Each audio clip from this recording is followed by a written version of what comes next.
Podemos? Pronto. Vamos lá então, gente. Fazer a nossa oração, né? Boa noite para todo mundo, para que nós possamos, essa sintonia bacana que a gente faz toda semana e que nos serena o coração e a mente, pedindo a Jesus, Senhor Jesus, querido amigo, gratos somos, Senhor, pela sua companhia constante em nossas vidas, por estar conosco, Senhor, nas alegrias, nas tristezas, nas fraquezas, também nas vitórias. Nós queremos, nesse instante, Senhor, te agradecer por isso e pedindo que esteja conosco, que continue assim, nos amparando, nos intuindo, para que tenhamos essa fortaleza de continuar esse nosso estudo, essa nossa vontade de te conhecer cada dia mais. Muito obrigado, Senhor. Abrace cada um de nós que aqui está, os que estão a caminho, os que não virão por qualquer motivo. Estejamos todos formando essa vibração que vai se espargindo por todos os campos onde haja a necessidade de luz, de amparo, de consolo. Muito obrigado, Senhor. Ser conosco, que assim seja. Assim seja. Vamos lá, né, gente? Então, hoje a gente está com a nossa Cris aí. A Cris é nossa companheira lá do NEP Brasil, né? Nós estamos trabalhando aí junto há um tempão. É a coordenadora, né? A referência nossa do NEP Brasil hoje é a Cris Mascarenhas. Então, ela veio falar para nós sobre a parábola do trigo. E uma semana passada, a gente teve aquela tão bacana da palavra do semeador, né? Muito linda e falada de uma maneira que acho que vocês vão concordar comigo que a gente nunca viu, né? Falar do terreno, como a Marilda falou semana passada, tão bacana. E hoje a gente com certeza vamos descobrir mais lições na parábola do trigo e do joio. Cris, fique à vontade aí, tá, filho? Você já conhece o grupo? Obrigada. Isso, exatamente. Estava com saudades, né? Que bom, fazia tempo que a gente não estudava junto. É uma honra estar aqui com vocês, uma alegria também, né? Que possamos ter uma noite de reflexões boas, que possam ser úteis no nosso dia a dia. As parábolas estão interligadas, né? A parábola do semeador, gente, desculpa a voz, viu? Porque eu ainda não me livrei da gripe. A parábola do semeador, assim como a do joio, elas são parábolas iniciais, né, e que são explicadas por Jesus. Elas duas têm essa característica, né? Eu fiz uns slidezinhos para ajudar a gente, tá bom? E também, para a gente, deixa eu colocar aqui no modo de apresentação, para poder compartilhar.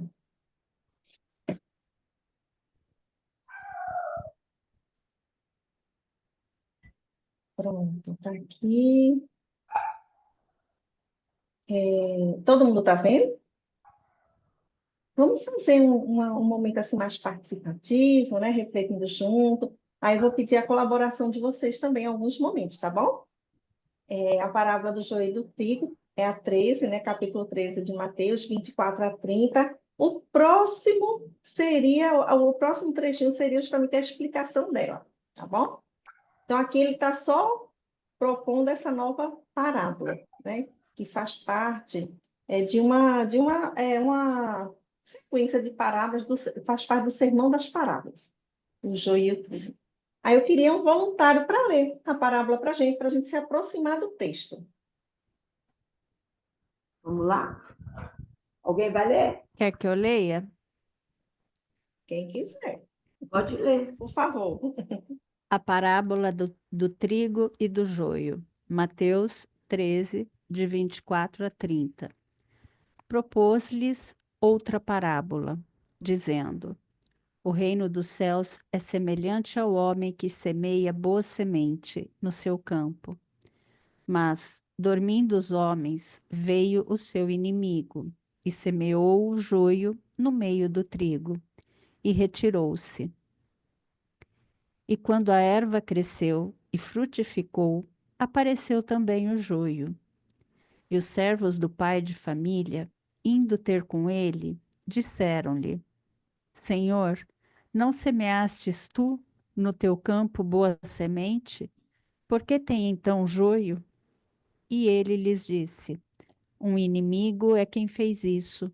E os servos lhe disseram: Queres, pois, que vamos arrancá-lo? Porém, ele lhes disse: Não, para que ao colher o joio, não arranqueis também o trigo com ele. Deixai crescer ambos juntos até a ceifa, e por ocasião da ceifa, direi aos ceifeiros: Colhei primeiro o joio, e atai-o em molhos para o queimar, mas o trigo ajuntai-o no meu celeiro. Muito bem. Eu queria fazer uma consideração inicial, né, com essa parábola. E a primeira delas é que a gente fica pensando assim, por que o joio, por que o trigo, né? Como eu disse, tem uma ligação, a parábola que vocês estudaram semana passada com essa, só que a outra falava do semeador, de quem estava semeando, de Jesus. Aqui vai falar da semente. E já está dizendo, já está claro na parábola que é o semeador que foi plantado, os servos plantaram uma boa semente. Já está dizendo da qualidade da semente, ou seja, a gente já vai entender logo que o mal não vem de Deus. Ele nos faz simples e ignorantes. E nós vamos fazendo escolhas equivocadas, né? No nosso percurso. E aí eu queria trazer um pouquinho de Deuteronômio aqui no versículo 1 e 2, quando diz assim: Quando tu vieres para a terra que teu Deus, teu Senhor, está te dando como uma herança, ocupando-a e assentando nela, tu tomarás os primeiros frutos do solo, produzidos pela terra que o teu Senhor tem te dado. Então, o que que a gente tem feito do que a gente recebe de Deus, né?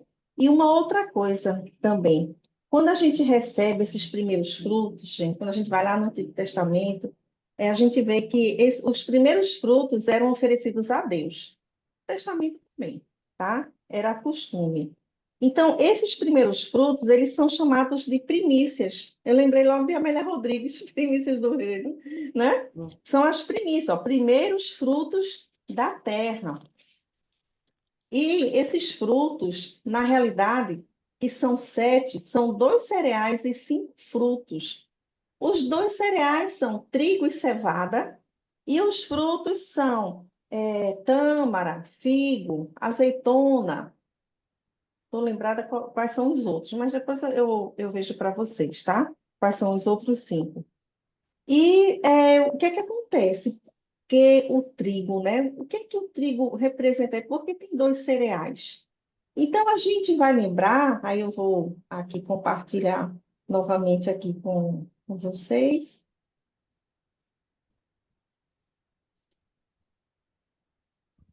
Pronto, aqui, ó. A gente tem aqui o campo onde se planta, é o mundo inteiro, né? É para toda a humanidade, para todas as raças, todas as regiões, né? E aí vamos conhecer o trigo. Quem é o trigo? O trigo, a gente já sabe, vou passar rapidamente por aqui, é um cereal de qualidades físicas e químicas, importantíssimo na dieta dos filhos de Israel. A colheita do trigo era tão importante que ela tinha um calendário certo, tá? Tudo acontecia antes ou depois. E era um símbolo também nas escrituras da bondade de Deus, era usada em ofertas, quando tinha culto no templo, em sacrifício. Aí eu trouxe aqui, gente, passado tanto tempo, olha só o pãozinho da gente, que a gente ama. E o trigo, ele representa a essência. Então, o que é a essência? É o espírito. A nossa essência é espírito, não é a carne. Interessante. Enquanto o trigo, os 2 cereais das primícias, enquanto o trigo é a essência, representa essa provisão de Deus, né? Essa ligação espiritual com Ele. Vocês vejam que tem o pão do Shabat, né? Eu tenho o ázimo. Lá no Novo Testamento, Jesus também vai falar muitas vezes no pão, que eu sou o pão da vida. Então, observem, é o lado espiritual o pão, tá certo? O trigo, no caso. E a cevada o quê? A cevada naquela época era utilizada para alimentar os animais. Então, dizia respeito a quê? À matéria, ao corpo. Então, olha só, espírito e corpo, né? Os principais, os primeiros. Então, nada, nenhuma vírgula, nenhuma nem minhoca, né? Como diz, se perde. Tudo tem um significado. E para aquelas pessoas, isso era muito claro. Eles sabiam exatamente do que Jesus estava falando, tá certo? Então, essa é a importância, né? Então, aqui a gente tem um trigo que a gente já conhece, né? E o joio, que também era chamado de cisânia, que é o trigo falso, digamos assim. E é interessante que esse joio, ele é considerado uma erva daninha. E há pouco tempo, há alguns meses, eu fiquei sabendo que a erva daninha não era uma erva má. A erva daninha era aquela erva que estava no lugar errado, que não era dela, né? Então, assim, isso começa a gente a desmistificar muito, assim, o mal, parece que a pessoa nunca vai ser boa, nunca vai se recuperar, ou então que a pessoa é só mal. Ninguém é só mal, né? A gente tem a sombra e tem a luz. Então, que essa erva daninha, quando a gente, ai, tem que arrancar, olha a violência, a gente usando, arrancar a erva daninha, porque a gente é assim, né? A gente quer o mal tirar pela raiz, como se isso fosse possível, né? Digamos assim. Então, mas ela era venenosa, né? Ela causava uns enjoos, uns vômitos, e dizem até que muitos agricultores plantavam de propósito, para matar mesmo o outro, né? Como se fosse o concorrente. Aqui do lado esquerdo a gente tem o trigo, ó, ele é diferentezinho, e do lado o joio, né? Muito parecido mesmo, né? Aqui mais de pertinho, ó, o trigo ele é menorzinho, mais delicado, né? E o joio, ele é maiorzinho. Então, olha só, está falando da boa semente. Jesus está dizendo o quê? Que essa boa semente são os filhos de Deus, que são colocados no mundo, né? É, esse conceito da semente na parábola anterior, o que era semente? Estão lembrados? Estão lembrados? A semente significa o quê na parábola do semeador? Porque tem significados diferentes, tá certo? Na parábola do semeador, a semente era a palavra de Deus, né? Era a palavra. Aqui vem com uma conotação diferente. A semente, ó, mas aqui a semente representa o resultado ou fruto da semente, ou seja, em que se tornou essa semente, tá bom? E aí a gente faz uma perguntinha aqui para reflexão. É mais fácil destruir do que construir. Construir demora, né? Requer tempo, requer cuidado, e às vezes vem um vendaval e destrói rápido. E aí a gente pergunta, no mundo, você mais constrói? Nós mais construímos ou destruímos? A gente mais critica, julga, desqualifica, condena uma pessoa, um projeto, boicota, maldiz. A gente destrói esse campo, né? Ou a gente soma, colabora com ele. Então, isso já traz uma mensagem aí nessa parábola tão bonita, né? Que está falando muito disso também, da gente ter essa tendência para destruir, né? Para a gente deturpar, para a gente corromper, para a gente adulterar, para a gente prostituir. O joio também significa prostituir, ok? Modificar. E aí ele vai dizer, mas dormindo os homens, e eu já vou dar uma paradinha, gente. Quem gosta muito de trazer essa expressão de a gente estar dormindo, de a gente estar adormecido, né? De a gente não ter despertado ainda, é uma benfeitora muito querida nossa, que fala muito sobre isso.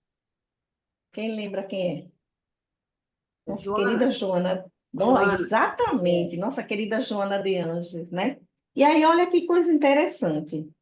Esse dormir que esses trabalhadores, esses servos, né, eles vão dormir. Aí a gente fica pensando, eles não fizeram mal nenhum. Eles trabalharam o dia todo, uma hora tem que descansar, eles foram descansar. Mas qual é a nuance aqui? Que tipo de vigilância é essa que a gente faz? Às vezes a gente não faz mal nenhum, a gente faz o que tem que fazer, inclusive, mas também a gente não faz bem nenhum. A gente não acrescenta nada, né? Então, olha só, qual é o sono de que esse dormindo nos traz? É o sono de quem fecha os olhos ao dever que foi incumbido por Deus, porque Deus vai pedir mais, um pouquinho mais para a gente. Quando a gente tem os deveres, o que é que Deus, qual é a parte de Deus? É o como a gente vai fazer aquele dever. Eu posso trabalhar num atendimento, eu vou atender 100 pessoas que tinham lá para eu atender. Mas como vou atender essas pessoas? Com respeito, com educação, com gentileza, tentando ajudar, ou eu vou apenas trabalhar no automático e fazer o mínimo? Então aqui pede mais, né? É pedido mais do cristão, daquele que é religioso. E aí ele vai dizer, dormindo os homens, ou seja, gente, veio o seu inimigo e semeou joio no meio do trigo e retirou-se. Oculto. Por quê? E aí a gente vai trazer, lógico que a gente fala de um inimigo externo, gente, mas eu gosto sempre de dizer uma coisa, nunca é com os outros, sempre é com a gente. Tudo que ocorre com a gente, se alguém me assalta, não é o outro, sou eu, tá? A gente tem que se acostumar a trazer a responsabilidade para a gente. Porque enquanto a gente fica no outro, no joio, o Satanás, ele existe muito, para quê? Para a gente colocar a culpa em alguém, para a gente não se culpar, para a gente ter uma desculpa, para a gente terceirizar, no obsessor, né? Estou usando a linguagem de Satanás por conta da palavra. Mas a gente sabe que aquele espírito, que de repente é aquele espírito que é o opositor, né? Da gente. Mas vamos trazer para a gente, tá certo? É tanto que na parábola tem assim, ó, veio o seu inimigo. Olha, o seu é alguém íntimo, não é não? Ele não diz, veio um inimigo, veio o seu inimigo. E eu acho interessante que às vezes dizem assim, né? Tem umas pessoas que dizem, tem aqueles obsessores que a gente realmente, né, deve alguma coisa, mas tem aqueles que a gente passa por um bar e carrega o obsessor, né? Carrega aquela pessoa que na realidade está ali, aquele espírito que está ali necessitando de alguns elementos que tem ali naquele local onde a gente está. Só o seguinte, de todo jeito eu sou a responsável, porque não fui eu que atraí, né? Então, mais uma vez, a gente pegar a responsabilidade para a gente, que é onde a gente tem poder de atuação. A gente pode fazer algo sobre, né? Ou ensinar. Não sei se podia interromper, mas senão eu perco. A hora que É, quiser. é muito interessante isso que você falou aí, porque eu sempre comento que quando a gente fala naquele versículo de perdoai os vossos inimigos, a primeira interpretação que eu faço é perdoar a mim mesmo. Porque nós não temos inimigo maior do que nós mesmos. Nós mesmos nos sabotamos e vibramos com o nosso É, irmão que a gente permite que ele venha, né, e isso. atormente e nos ajude a É, piorar a nossa situação. Então, é é muito isso bom a gente não. ter isso em mente, né? Com certeza. Eu costumo, quando eu gosto sempre de rezar o Pai Nosso antes de dormir. E quando eu rezo no finalzinho, né? Não nos deixeis cair em tentação, mas livrai-nos aí eu completo de todo o mal que existe dentro de mim. Porque se eu tirar o mal que tem dentro de mim, se eu conseguir diluindo ele, domando ele, expressão que Kardec usa, por isso que diz, não vai arrancar o joio, não. Deixa lá, calma. A gente vai domar, né? É aos pouquinhos. Então, eu peço isso, sabe? Para tirar o mal que está dentro de mim. Se tirar o que está dentro de mim, tudo bem. Não vou me perturbar, né? Com o mal que está fora, né? Eu vou complementar. Eu também rezo o Pai Nosso. E eu já falo Aham. bem nessa parte também. Eu falo, livrai-me do mal desnecessário. Porque, às vezes, nós entramos num mal que não era para entrar. Foi uma bobagem, uma fraqueza. é, Passamos por coisas que nós mesmos criamos. Então, seria desnecessário aquele sofrimento. é Né? E, às vezes, a verdade. gente não consegue perceber. É, exatamente. Tem Bacana. vigilância, né? É, E aí, Ótimo continuando, lembrete, né, Josécia. Fernando? Olha, e quando a Muito bom. erva cresceu e frutificou, apareceu também o joio junto, olha. E os servos do pai de família, aqueles que estavam ali, né, plantando, indo ter com ele, disseram-lhe: Senhor, não semeaste tu no teu campo boa semente? Que tem então joio? Só. Quantas vezes a gente pergunta: Deus do céu, por que deixaste isto acontecer? A gente não fala isso. A gente não cobra isso de Deus. Por que eu estou sofrendo? Por que isso aconteceu? Olha aí, né? Então, observem. Aí vai dizer o seguinte, ó. E ele lhes disse, olha a resposta. Agora sim, presta atenção na resposta. Um inimigo é quem fez isso. Gente, olha como Deus nos trata. Como Jesus traz a parábola. Um inimigo. Ele não diz, ou você. Não. Aqui ele trata como algo. Ele não tem uma condenação quando diz um inimigo. Um equívoco, né? Um erro. É quem fez isso. E os servos lhe disseram: Quereis, pois, que vamos arrancá-lo? Ó, não perceberam ainda quem era o inimigo, né? E aí vem a beleza da parábola. E aí a gente faz mais uma perguntinha aqui para vocês refletirem, para nós. Temos maturidade para separar joio de trigo? Será que a gente tem na infância da gente, e ainda mais quando eles estão começando a crescer, a gente consegue identificar? Quando a gente não conhece bem ainda uma pessoa, a gente já conhece dizer se ela é boa ou mal de verdade? A gente julga, no final das contas, sempre pela aparência física, pelo que aquela pessoa fala, que não pode ser a verdade. Quantas pessoas que a gente se decepciona, a gente pensa, a gente julga que é o trigo e é o joio, e às vezes também com a pessoa que a gente tem uma experiência inicial que não foi boa, a gente às vezes julga, já diz que aquela pessoa não presta, né? Então, a gente precisa fazer essa reflexão. Será que a gente conhece? Será que a gente conhece também a si mesmo? A gente faz autoconhecimento a ponto de poder dizer, né, de uma maneira tão incisiva, vou arrancar isso. Eu tenho condições de fazer isso. A partir de amanhã eu não sou mais uma pessoa orgulhosa. A gente não tem condições, né? Então, esse cuidado de Deus é por vários motivos, né? Aí vai dizer que o joio são os filhos do malvado. Se o trigo é o filho do bem, o joio é o trigo do malvado, né? Mas quem é o malvado, né? Então, olha só que reflexão bonita de Pastorino. O Criador é um só, o Pai que dá origem aos espíritos. Estes, ao mergulhar na matéria, é que fazem o mal ou o bem, né? Por que que a gente faz o mal? Por que que a gente se equivoca? Porque a gente baixa essa vibração.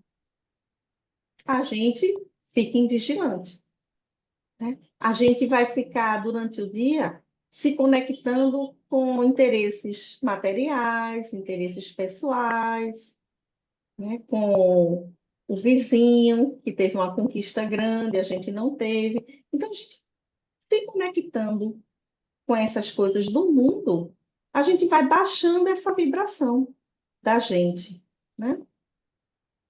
E aí a ceifa é a consumação da era. Porque quando a gente fala, aquele povo, gente, achava assim que tinha um fim, né? Que se fosse viver a vida eterna era na terra, era uma vida material, muito na infância, né? Por isso que Jesus manda o Consolador, por isso que ele diz que mais na frente é que vai explicar, que vai relembrar para a gente. Então, essa parábola, ela fala de um tempo de transição. Ela fala de uma colheita, de um ciclo, de uma era, que sim, tem Pode ter um ciclo coletivo, mas é um ciclo, no final das contas, individual, pessoal. Onde é que acabam, né? Onde é que termina um ciclo para mim? Normalmente é o quê? Quando a gente aprende algo. A gente, de repente, errou, fez algo, a gente passou por uma experiência de reparo, de expiação, de prova. A gente aprende, quando a gente aprende, né? Que às vezes a gente não aprende, repete, né? Quando a gente aprende, e aí a gente fecha o ciclo, vida nova. A gente sai renovado, né? Então, a ceifa é uma reflexão. A ceifa a gente não pode lembrar daquele símbolo, daquele machado, né? Da morte. Não, a ceifa é a renovação. É um momento bom, que é o momento justamente do fechamento, né? Da conclusão de uma era. E os ceifeiros são os anjos. E eu achei tão bonitinho aqui no livro Sabedoria do Evangelho, porque diz assim: quem são eles? São os espíritos bons a cumprir como mensageiros à vontade do Pai. Eu lembrei do filme, né? Os mensageiros do livro, mesmo de André Luiz, quando traz esses espíritos que vão conduzindo essas situações, esses ciclos, né? Essas condições, essas questões climáticas que a gente vive, várias coisas, né?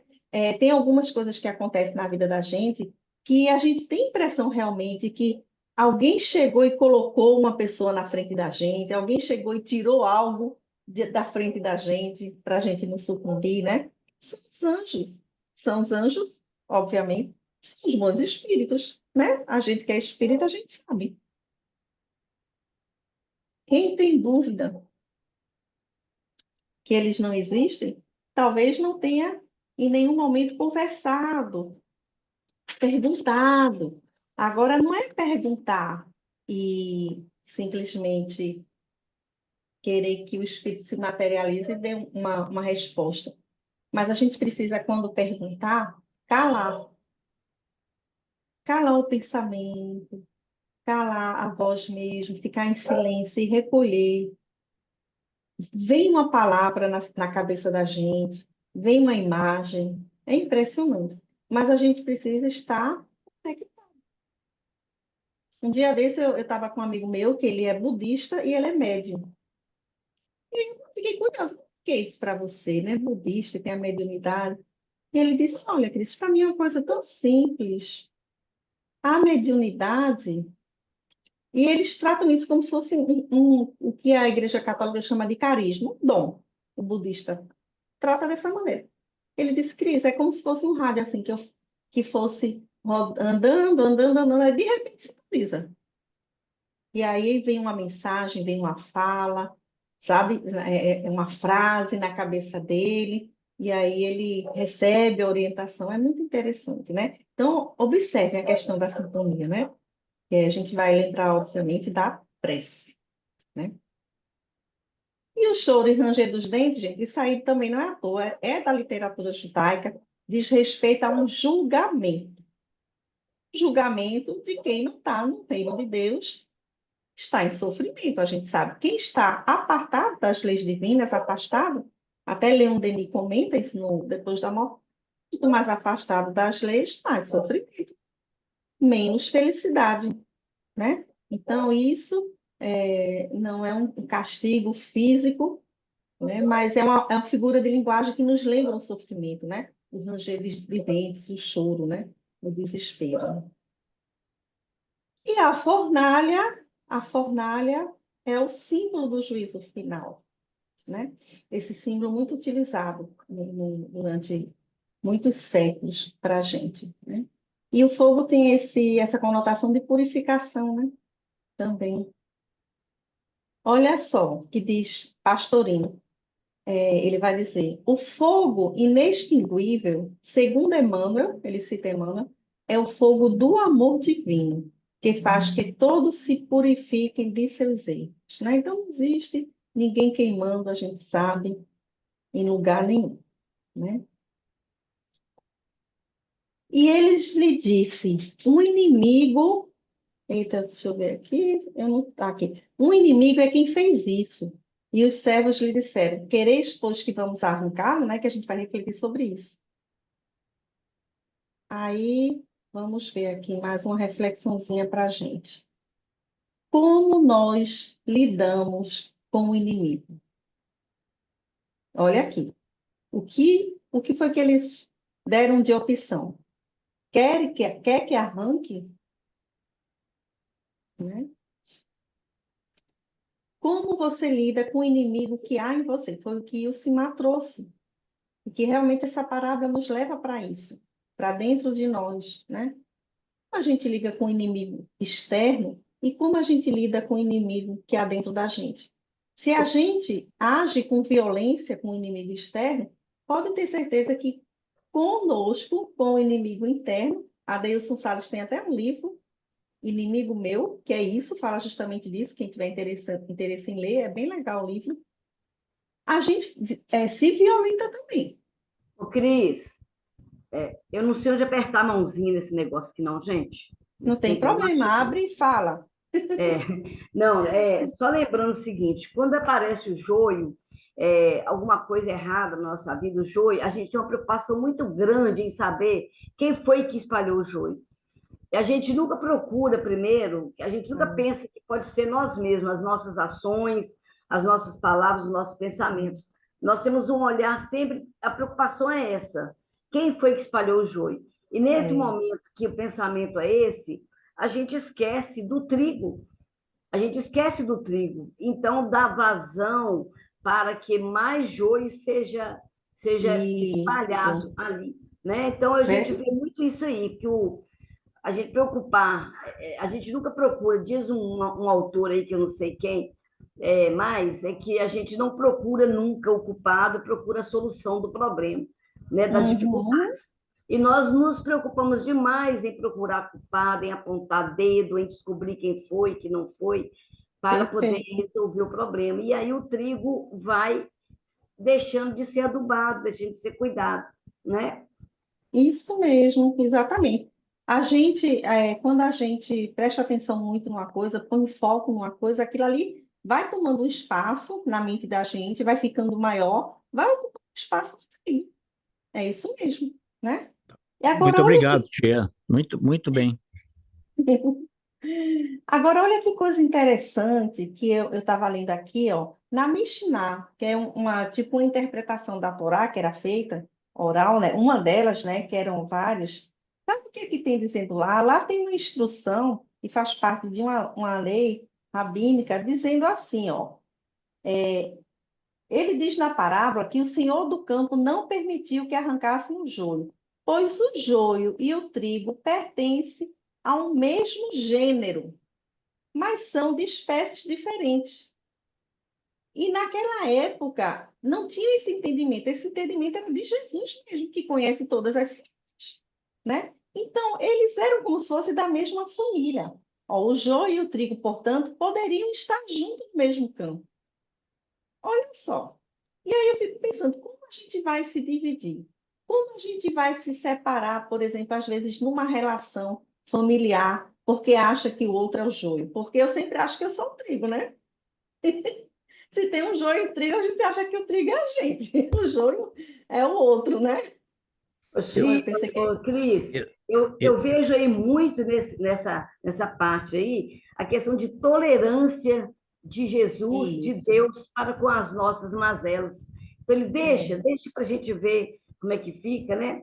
Lá, tolerando a gente, vai crescendo, que para a gente não ser dizimado, como se estivesse dando a exato. chance de se corrigir.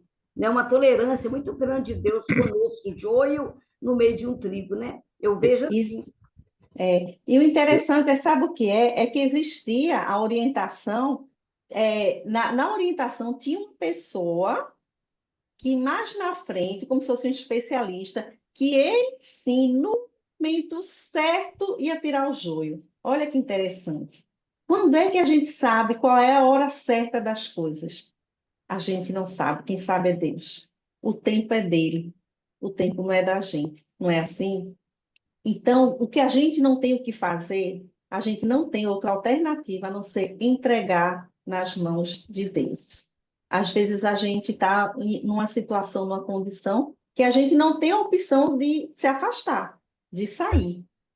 E isso não quer dizer que não tenha que chegar um momento e não tenhamos que fazer. Mas o que a Mishnah está dizendo é que a gente não pode abrir mão rápido. A gente não pode deixar de resgatar uma pessoa, não pode dar o voto de confiança. A gente não pode deixar de exercitar a tolerância, a compreensão. E no pior das hipóteses, se a gente não pode fazer nada, às vezes até porque a pessoa não aceita que a gente faça nada por ela, acontece, né? Muito, inclusive, dos pais com os filhos, acontece isso, o que é que a gente pode fazer em última instância? Que eu gosto muito na Bíblia de João Ferreira, porque ele operacionaliza o perdão, e ele vai dizer assim, quando você não tem mais o que fazer com a pessoa não aceita, não quer, qual é o último recurso? Que ela não pode nem negar? A oração. Como é que eu vou oferecer uma oração e o outro vai saber que eu orei por ele? Então, ele não tem como negar. Ele vai ter que receber aquela oração, né? Eu achei bem interessante, assim, como ele coloca isso operacionalizando o perdão. Como é que a gente pode fazer essa reconciliação, mesmo que momentaneamente seja unilateral, né? E assim com a gente, né? Assim dentro da gente também, com as questões dentro da gente que a gente não gosta e por isso a gente tenta, ó, fechar os olhinhos, tenta não ver, faz de conta que não está vendo, né? Tem medo de fazer autoconhecimento, tem medo de uma terapia. Quando chega naquele ponto que é um ponto de dor, a pessoa, ó, foge, né? É normal a gente fazer isso. Não é normal, é comum a gente fazer isso, na realidade, né? E, gente, é a gente tentando se atender, se proteger do sofrimento. A gente também não vai fazer um drama com relação a isso e querer a todo custo julgar a si mesmo, se condenar por isso, ou seja, tentar arrancar o joio à força de mim, É, né? Não é não, Conceição? a gente não pode se achar arrancadores de joio, né? Se julgar, se estabelecer como Isso, arrancadores de joio. Nós não podemos. exatamente, A gente não. exatamente. Perfeito. Aí olha que coisa bonita aqui, ó. A convivência de bons e maus é inevitável, é verdade. Aquele que está dentro da gente, a gente não tem como dizer, a partir de hoje eu não sou mais assim. Como fora dos relacionamentos. Resta aproveitar o máximo de bem que se possa extrair dos maus. Olha aí, o joio tem seu lado bom, né? Exercitando-nos no bem, como escreveu Tomás de Aquino. Agostinho também diz que os maus exercitam a paciência dos bons. Então, os maus, eles nos ensinam, é como Emmanuel diz, os algozes são nossos mestres. Eles nos ensinam a paciência, a tolerância, o perdão, né? E que estes se esforcem por trazê-los ao bem. Por isso, Jerônimo aconselha: necito amputemos fratem, ou seja, não cortemos depressa o irmão. É isso que a gente estava conversando aqui. A gente não vai. Gente, olha só, é muito mais fácil a gente abandonar.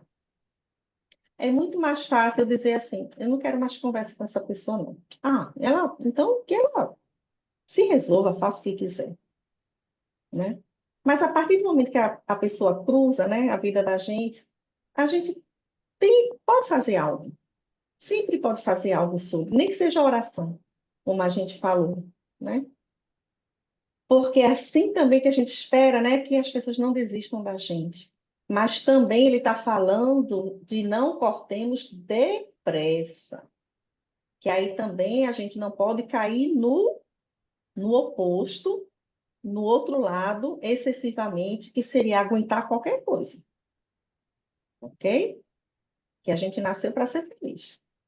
Aí eu queria fazer aqui vamos fazer um certo e errado com esses textos aqui, ó. A gente vai falar aqui, a separação só ocorrerá no fim do ciclo, certo? Tá bom? Então vamos ver se é certo ou errado. João Crisóstomo, ao aplicar a parábola aos hereges, diz que é permitido reprimi-los, fechar-lhes a boca, tirar-lhes a liberdade de palavra, dissolver suas assembleias, rescindir seus contratos, mas é proibido matá-los. O que é que vocês acham? É certo ou errado? Pode responder, gente. Depois já Pode não... responder. É uma brincadeira. Eu acho que é errado. Errado, Está errado por quê? errado. Eu acho que Está está errado por errado. quê? Errado. Todos Livre-arbítrio. merecem uma chance, tem que ser mais arguído, mais pesquisado, etc. Todos merecem uma chance de acertar e acharem e se acertarem e achar a coisa certa. Sempre é uma esperança, né? A Eu, gente eu não sabe o lembrei momento que aqui, o outro vai. eu lembrei aqui da ditadura, reprimir, fechar a boca, tirar a liberdade, dissolver a Assembleia. Falei, Agora, É Deus matar me não. tortura. livre, Mas não Matar pode Exatamente, não matar, é pode. tortura. exatamente. não é? Só E a faltou gente, torturar. não é? E a gente fica pensando, gente, a gente mata o outro. A gente mata, às vezes, com uma agressão, a gente mata com uma palavra numa hora errada, a gente mata quando a gente tem uma crítica ácida, a gente mata aos poucos a pessoa, né? Aí, como se É aqui não, mas não, matar não é, pode. Eu achei engraçado que não. Matar não pode. é não a qualquer tipo de violência, né? Isso, exatamente. Então, ok, nota 10, errado. Aí, Tomás de Aquino, que autorizou a violência, embora usada com discrição. E aí, se for com discrição, pode? É pior, né? Não, É Claro que pior, né? Dormindo com o inimigo, né? Aqui, Jesuíta Maldonado escreveu: Qui opus est messem expectare, mature. Eita, por que eu vou ler isso, né? Porque é preciso esperar a colheita. O que é esperar Deus fazer algo? Devem ser logo arrancados, devem ser logo queimados. A gente pode antecipar, a gente pode fazer justiça com as próprias mãos? Não. nós não nunca, podemos ser arrancadores de joio. nunca. Exatamente. Mesmo que seja o nosso próprio. É, Então, muito bem. Ô, Cris, eu estou pensando aqui que nós somos ainda tão imperfeitos que às vezes a gente depende do erro do outro para a gente entender o que é certo e o que é errado. Verdade. Né? A gente precisa ver o outro fazendo, senão tem certeza que não é daquela forma. é entender o Então, processo até nisso, evolutivo, Deus é né? misericordioso, porque até Então, nas coisas ruins a gente tem um grande aprendizado. Deus está Né? fazendo Exato. com, E se o irmão fazendo te com que o convida outro. para andar 1 quilômetro, ande dois, e ande dois de bom coração, né? Para que se resolva de uma vez a situação e haja o aprendizado, né? A hora que houver, realmente pode se arrancar o joio. Jesus vai dizer assim no Boa Nova a Mateus, a Levi: Bem-aventurado também é aquele que, escutando a palavra, aprendeu. Então é isso, né? É o ideal, a gente aprender observando, seria o melhor, né? E você, como separaria o joio do trigo? Mudou alguma coisa até esse momento do estudo Eu acho que o na mente Fernando da ia gente? falar e eu cortei ele aí. Desculpa aí. Não, Oi, não, não, não, não. Fernando. Sabe por quê? Desculpe aqui. Eu não consigo levantar o dedinho, que eu sou meio cegueta, né? Mas já melhorei Aham. bastante, então eu não consigo levantar o dedinho aqui, por isso. Desculpe, Josimar, você não me cortou, não. Eu queria dizer o seguinte, que Deus é obsequioso, mesmo mostrando que a gente sempre aprende com os erros dos outros, não é isso? Exatamente, aprendemos, podemos aprender. Isso. Hum? E, gente, no dia a dia da gente, hoje, eu tive que separar o joio do trigo em algum momento. Como é que eu fiz isso?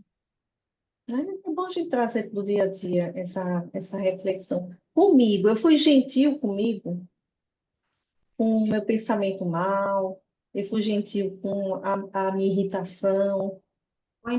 Será indulgência, que eu né, Cris? É com indulgência. indulgente? Será que eu pensei assim, calma, calma, Marta, Marta, né? Estás exacerbada, estás muito sobrecarregada e fazer essa reflexão para poder respirar, mudar o padrão e seguir diferente, o que isso importa, gente? É o seguir diferente, não é o que veio até aqui, não, né? E aí, olha a reflexão que ele faz, o pastorino. Quem escreveu essas linhas se diz cristão e não é julgado herege por contradizer taxativamente o mestre. Olha só, está contradizendo Jesus e taxado de herege. E muitos preferiram seguir Maldonado, que é esse último aqui, a seguir Jesus, apesar de se dizerem representantes oficiais e exclusivos de Jesus na terra. O exclusivo já é um problema, porque Deus é pai de todo mundo, Jesus é irmão de todo mundo. Eles não têm dono, né? Mas se colocar, às vezes, como representante, é a gente, às vezes, né? Olha aquela pessoa ali que é espírita. É como se colocasse uma capa, né? Quando a gente tem uma religiosidade expressa, oficialmente, para uma sociedade, uma comunidade, é uma capa de todo jeito. É uma capa do religioso, daquele que, esse aqui não vai fazer uma maldade, esse aqui não vai ser desonesto, né? A gente vem com essa prerrogativa e olha a responsabilidade. Ok? Talvez nenhum outro texto do Novo Testamento tenha merecido tanta atenção ou abuso como a parábola do joio. Pelo slide anterior, vou dar a dica para vocês. A resposta está no slide anterior. Por que esse texto salta tanto aos olhos? Esse joio ser arrancado violentamente, ser queimado. O que é que aconteceu nos 7 séculos de trevas? As Inquisição. guerras. Hoje a gente E, tem as penas gente, de morte, e tem né? outra coisa. Foi joio, foi trigo, foi tudo. Não é verdade? É, Porque lembra da aparência, que é igual, e a gente não tem maturidade para julgar. Só quem vê tudo, enxerga tudo, é Jesus, que olha para a gente e vê a história da gente. A gente não sabe. Como é que a gente se arvora a julgar alguém, a criticar? A gente sabe o que aconteceu naquele dia, mas não sabe o que aconteceu há 2 dias, há 20 anos, na encarnação passada. É muito atrevimento a gente julgar, né, o outro. Então, estava na Idade Média, como a gente falou, né? E o Champlin nos ajuda aqui, ó, com um comentário. Por meio desta parábola, aprendemos que a violência contra os homens, quer sejam joio ou trigo, olha só, não vamos nos preocupar com a aparência. A aparência não quer dizer muita coisa, né? Por motivos religiosos, não é permitido nos ensinos de Jesus Cristo. Ele nunca praticou a violência. Ele não é o guia e modelo? Moce, não tem violência, né? Então, a gente vai tomar o nosso mestre como régua, né? E Kardec fala lindamente aqui também da origem do bem e do mal, né? Dizendo que tudo que procede de Deus é bom. Seus atributos são perfeitos. Como é que sairia o mal dele, né? O mal existe e tem uma causa. Sim. Agora, olha só que interessante, 2 categorias. A dos males que o homem pode evitar e aqueles que independem. Quais são os males que o homem pode evitar, que a gente pode evitar? Qual o joio que a gente pode evitar? O que está fora, o joio que está fora, ou o joio que está dentro da gente? tá dentro, né? Que nós podemos evitar É o único que a gente pode fazer alguma coisa que a gente pode escolher, é, não fazer, né? O que está fora, gente? Uma pessoa mal intencionada, um flagelo natural. Como? Não tem controle, né? E o mal sempre vai estar do lado do bem, né? Sempre para a gente valorizar o bem, né? É, Para a gente aprender, para a gente poder é. escolher melhor, né? Para a gente suportar das 2 formas: suportar, aguentar, tolerar e suportar amparando, né? Tá lá a mensagem de irmã Rosália no Evangelho, ela fala isso, de suportar o irmão, o outro, né?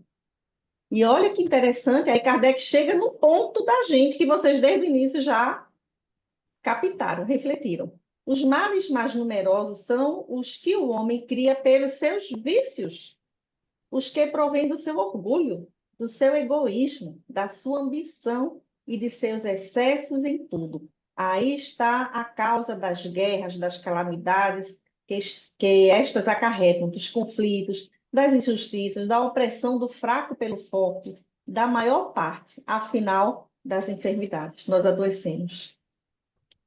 De dentro para fora. Nós que causamos as guerras, os vírus, nós, né? Miramês também traz um comentário muito legal aqui. Deixa eu botar para cá, que eu não estou enxergando. Ou uma pessoa para ler, para não ficar só minha voz, né? E quando na lavoura, sem que esperemos, cresce o joio junto ao trigo, não o arranquemos de imediato, para que não estraguemos as sementes de bom paladar. Quem conhece os segredos do joio não o maldiz, agradece a Deus o agente aparentemente indesejado, pois é manifestação do próprio Criador, em dimensão diferente, mas também filho do seu magnânimo coração, para cumprimento do que falta no bem, a pureza desejada. Atualizemos nossos conceitos de bem e mal, sem que haja a perturbação do fanatismo, nem a invasão do desequilíbrio. Quem quer comentar esse texto tão lindo aí, né? Eu não sei se se aplica, mas o joio não é a nossa cevada de hoje? Também, exatamente. É a parte E material, né? A cevada, mas que a gente falou no extremamente início, utilizada em o benefício da humanidade, não instinto, é? e isso não nos protege, o instinto não serve ainda para nós. Ainda não servem os instintos, né? Nos mantém vivos A gente entende, fisicamente. a gente Perfeito. entender o processo evolutivo de cada um que está junto com a gente, ajuda muito isso aí. Porque aquele que está errando, que às vezes está plantando joio, que plantou o joio, que tem aquelas, né, ou às vezes nós mesmos somos o joio, é um processo evolutivo que está se passando, que todo mundo tem a esperança de melhorar lá na frente, de se tornar melhor. Então, entender que tudo que se acontece no mundo com cada um é o processo evolutivo que ele está passando no patamar em que ele se encontra na sua evolução, né? Então, a gente Exatamente, agradecer a exatamente. Deus mesmo esse aparecimento, porque é a manifestação de Deus de qualquer maneira, é o processo evolutivo da pessoa, né? É a manifestação. Tem alguma utilidade para a gente? É, Tem? A gente sofre, as pessoas falam assim, a gente sofre às vezes para ensinar, para aprender, mas também sofre muito para ensinar. A gente erra também e ensina com os erros, aprende com os erros e ensina. Aprende. Isso, exatamente. É útil. Até do mal, Deus tira o bem. Ele permite, né, Isso. situações ou pessoas para a gente provar, para a gente espiar, para a gente se ajustar com as leis divinas, para a gente aprender, para a gente sedimentar um conhecimento que a gente acha que, às vezes a gente acha que é forte. Não, aqui nesse setor aqui, eu sou inabalável. Não caio mais não nessa. Né? E aí, de repente, vem de uma maneira diferente a situação e a gente, né, comete o mesmo erro, né? Ô, Cris, e lembrando Hum. também que nenhum de nós somos inocentes, né? E nem também algozes Isso. eternamente. Então, se nós estamos aí com um irmão difícil e às vezes nós somos o irmão difícil para o outro, Aham. porque realmente precisa do reajuste, né? Da reeducação de ambos. Então, a gente tem que parar de reclamar e agradecer mesmo, né, a Deus. Porque se tem um joio na Exatamente. nossa vida, nós também somos joio na vida de muita gente também. Com certeza. Aí, Paulo, né? Em tudo dai graças. Parece tão esquisita essa frase dele. Como é que você vai agradecer o mal que lhe aconteceu, né? É um mal que vai reverter no bem, né? Que vai ser uma bênção, um livramento. E aí eu queria deixar aqui como última reflexão essa frasezinha aqui do Pastorinho, que traz muito esse aspecto psicológico que eu quis trazer, digamos, para o estudo de hoje. Olha que coisinha fofa. Oh, sim. A primeira versão que nos ocorre é a compreensão do homem em si mesmo. Ou seja, traz para a gente a responsabilidade. Cada criatura é constituída do trigo do espírito, a individualidade. Quem é a individualidade? É o espírito, que está reencarnando o tempo todo. E do joio do quaternário inferior, personagem. Quem é? É a personalidade, é a existência. Sou eu, Cristiane. O joio sou eu, Cristiane. O trigo é o espírito, que teve vários nomes, que teve várias encarnações, né? Aqui é bem, entra bem em Joana mesmo, né? O self. Então, lógico que isso tudo se aplica fora também, se aplica para o mundo, mas o quanto mais a gente se aproximar, trazendo para a gente, e na experiência da gente, e que vão ter interpretações diferentes, é o ideal, né? Essas reflexões, essas perguntas. Aqui eu queria trazer Caiba Schutter, na realidade. Eu fui ler o que ele falava sobre o joio e o trigo nesse livro dele, e eu achei tão interessante. Deixa eu tirar aqui, que esse já é outro último slide. O que é que Caibar vai trazer, que ele entende por joio e trigo? Olha como o evangelho é uma experiência pessoal, individual. Cada um tem a sua. O texto, quando você lê, ele vai falar, sabe de quê? Ele vai falar daquelas pessoas que estão no mesmo movimento religioso, por exemplo, no movimento espírita, e elas mesmas se atacam. Aquele joio plantado ali no meio daquele trigal, cresce junto, e aí de repente você vê que aquele joio estava destruindo o que o trigo estava fazendo, estava adulterando, estava prostituindo, porque joio é prostituir, não no sentido sexual, no sentido de contrário à lei de Deus, né? Por que que ele trouxe essa reflexão? E é importante também cabe, porque foi a experiência dele. Ele teve dificuldades dentro do próprio espiritismo, o Caibá, a ponto de ter que fazer sua própria editora, sua própria revista, né? Porque coisas que ele falava não eram aceitas dentro do próprio movimento espírita, porque era um ponto de vista diferente. Então, olha só, cada um de nós aqui é um livrinho, né? Cada um de nós tem experiências que o joio e o trigo vão ajudar a refletir dentro dessa experiência.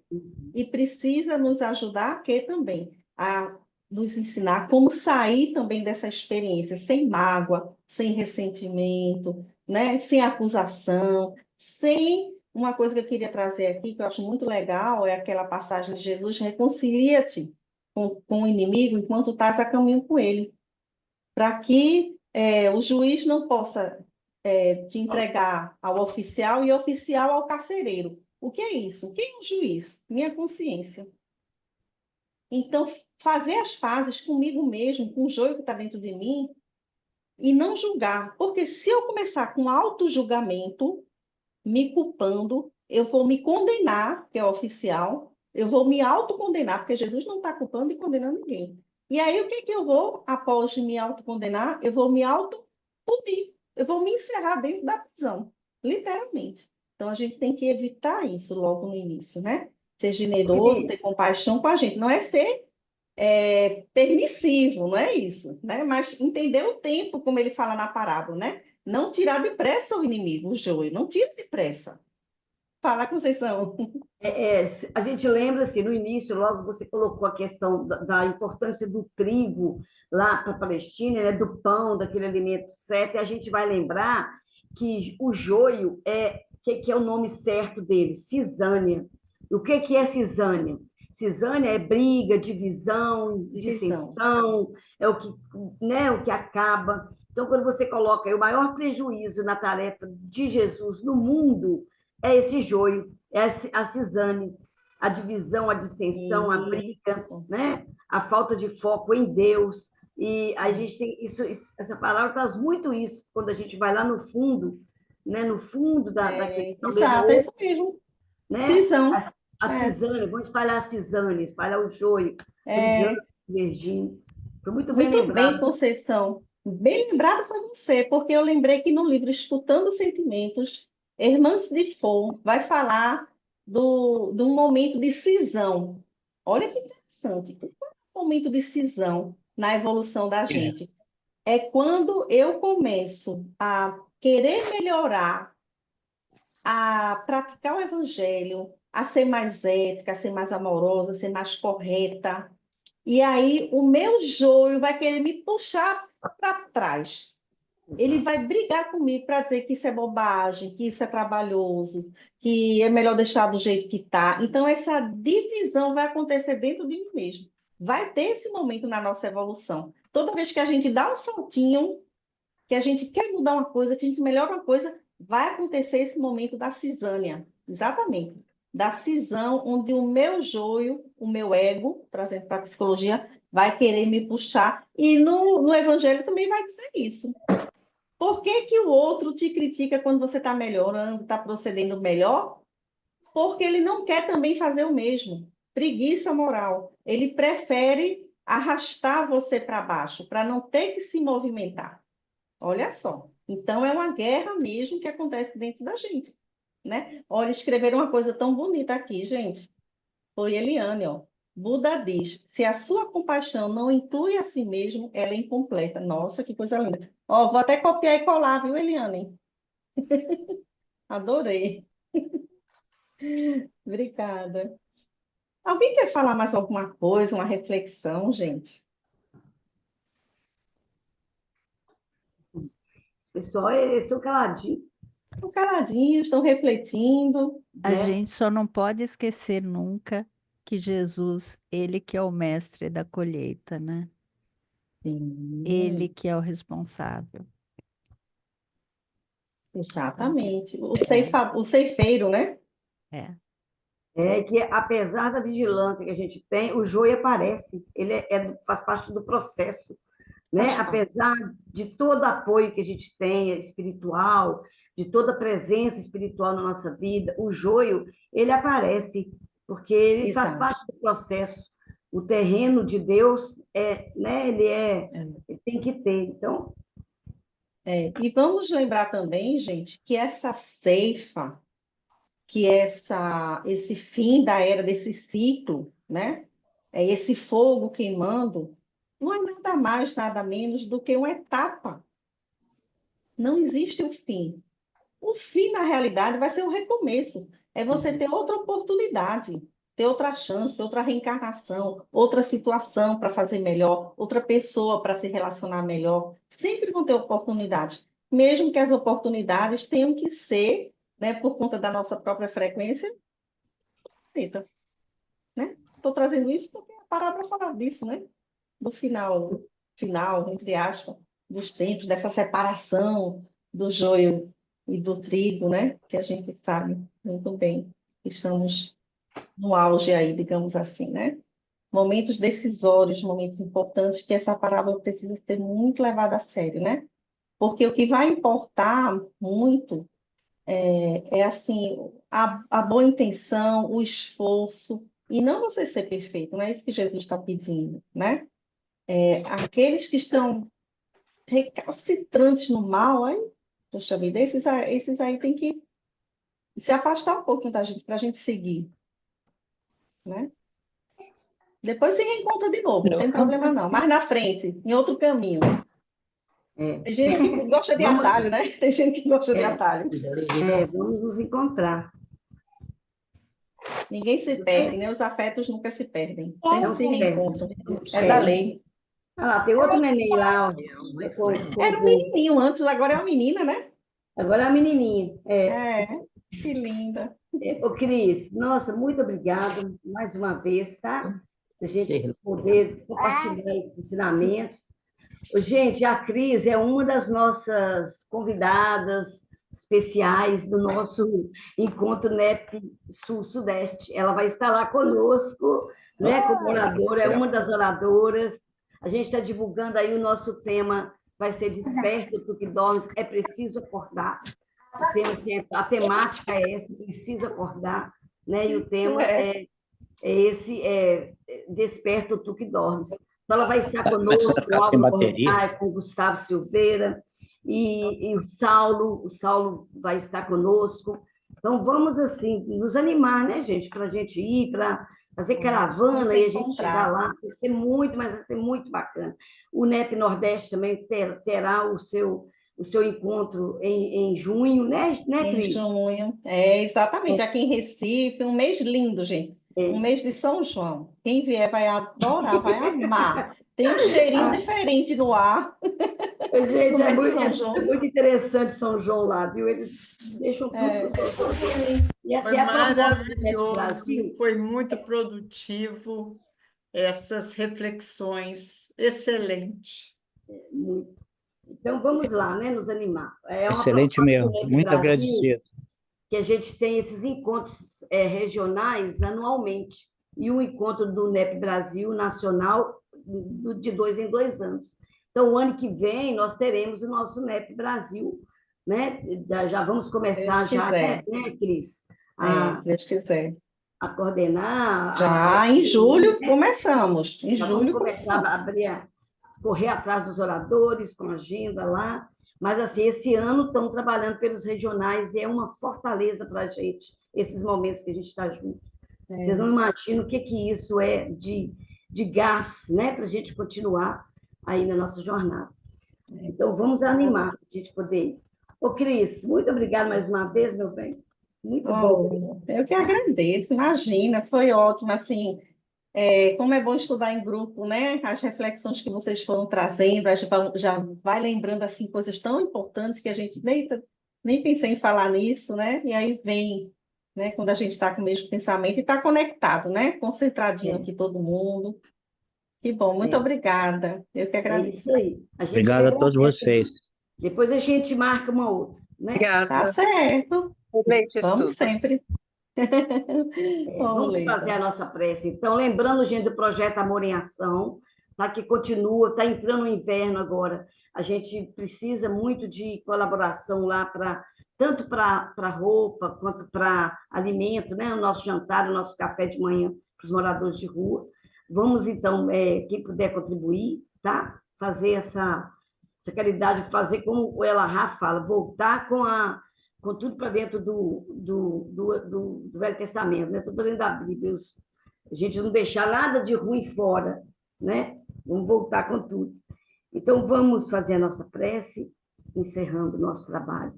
Obrigado, Senhor, por mais esses momentos. Que essas reflexões, Senhor, possam se tornar sementes fortes dentro de nós, tornando-se frutos a alimentar a nós mesmos e a todos aqueles que nos rodeiam através das nossas ações e pensamentos.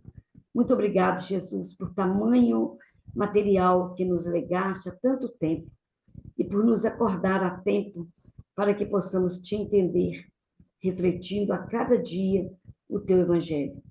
Muito obrigado, Senhor, que a paz que se faz nessa sala, nesse momento, possa contribuir com a paz do nosso ambiente, na casa, no lar, na nossa rua, e que nós possamos levá-lo aonde quer que estejamos.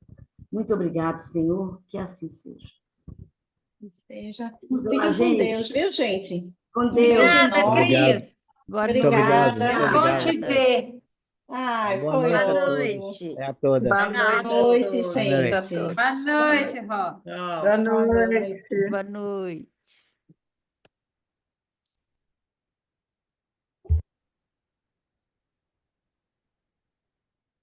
Beijo, Cris. Beijo, Silvinha. Tchau, gente.